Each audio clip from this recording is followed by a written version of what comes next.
Hello everyone, আসসালামু আলাইকুম। কেমন আছো সবাই? নিশ্চয়ই সবাই খুব ভালো আছো। তো আজকের ভিডিওটা হচ্ছে একটা রেসিপি ভিডিও। আমি জানি সবাই কম বেশি মিষ্টি দই বানাতে জানো। আমি কিন্তু আগে জানতাম না যে এত সহজে শুধু 3টা জিনিস দিয়ে মিষ্টি দই বানানো যায়। আমি এর আগে একবার ট্রাই করেছি, মাশাআল্লাহ আমার দই খারাপ হয়নি। তো আমি এখন সেকেন্ড বারের মতো ট্রাই করব।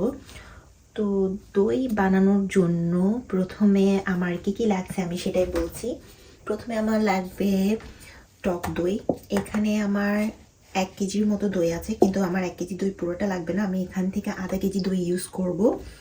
এরপর আছে কনডেন্স মিল্ক, আমি আজদা থেকে নিয়েছি কনডেন্স মিল্ক। আর সবশেষে যে জিনিসটা লাগছে সেটা হচ্ছে এভাপোরেটেড মিল্ক। সবগুলোই কিন্তু যে কোনো সুপার শপেই পাওয়া যাবে ইজিলি। তো প্রথমে আমি কি করছি সেটাই দেখাচ্ছি। আজকে দইটা যেহেতু আমি মাইক্রোওভেনে করব, সেজন্য আমি এই যে মাইক্রোওভেন প্রুফ এই বাটিটা নিয়েছি। দই আসলে কাচের বাটি কিংবা মাটির তৈরি হাঁড়ি পাতিলে করতে পারলে বেশ ভালো হয়। তো আমি এই তো দইটা নিয়ে নিয়েছি, এখান থেকে আমি হাফ দই দিয়ে দিব। আধা কেজির মতো দই আমি এখানে দিয়ে দিচ্ছি। তো আমি আজকে একেবারে সহজ রেসিপিতে দইটা করে দেখাবো, যাতে সবাই করতে পারে একেবারে কোনো রকম বিটার ছাড়া, কোনো কিছু ছাড়াই আজকে আমি দইটা করে দেখাবো।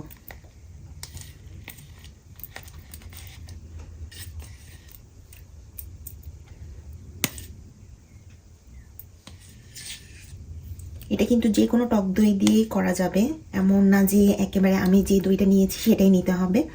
যে কোনো একটা ভালো টক দই দিয়ে এই রেসিপিটা করা যাবে। এই যে আমি এখানে আধা কেজি দই নিয়ে নিয়েছি। এবার কম বেশি সবার বাসায় কাঁটা চামচ থাকে, তো আমি কাঁটা চামচ দিয়ে দইটা ভালো করে ফেটিয়ে নিব। আর যদি আপনাদের বাসায় বিটার থাকে তাহলে কিন্তু আপনারা বিটার দিয়েও করতে পারেন। বিটার দিয়ে করলে একটা ভালো ফোম টেক্সচার আসবে। তো আমি ভালো করে দইটাকে ফেটিয়ে নিচ্ছি।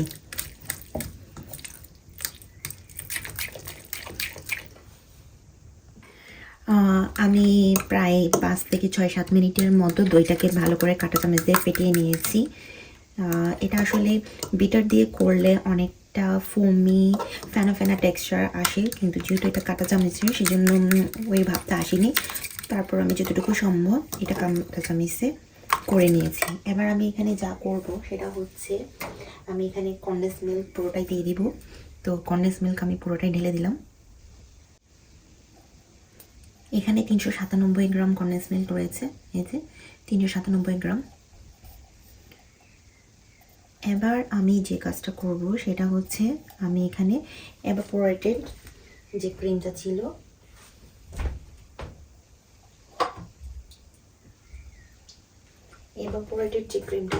সেটা দিয়ে দিচ্ছি। এটাও পুরোটা আমি দিয়ে দিব, এটাও পুরোটা দিয়ে দিলাম।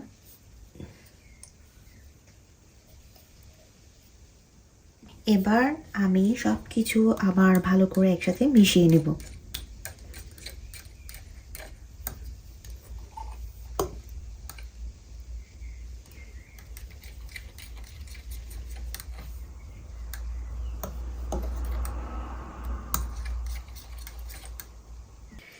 আমি দইটাকে সব কিছুর সাথে ভালোভাবে মিশিয়ে নিয়েছি। এই যে দেখতেই পাচ্ছ উপরে অনেকটাই ফেনা চলে এসেছে।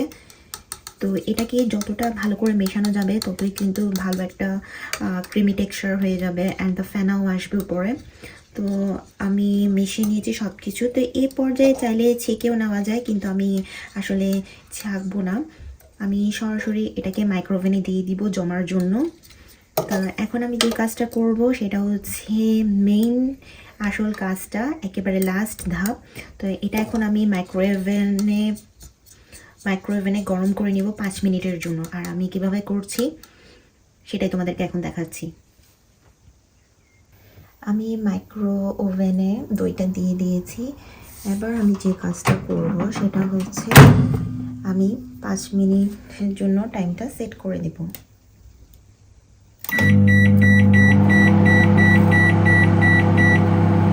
তো এখানে প্রায় প্রায় 5.5 মিনিট হয়ে গেছে, কিন্তু আমি এটা 5 মিনিট রাখবো। আর যখনই 30 সেকেন্ড হয়ে যাবে আমি 30 সেকেন্ড পর পর মাইক্রোওভেনটা একবার করে খুলে নেব।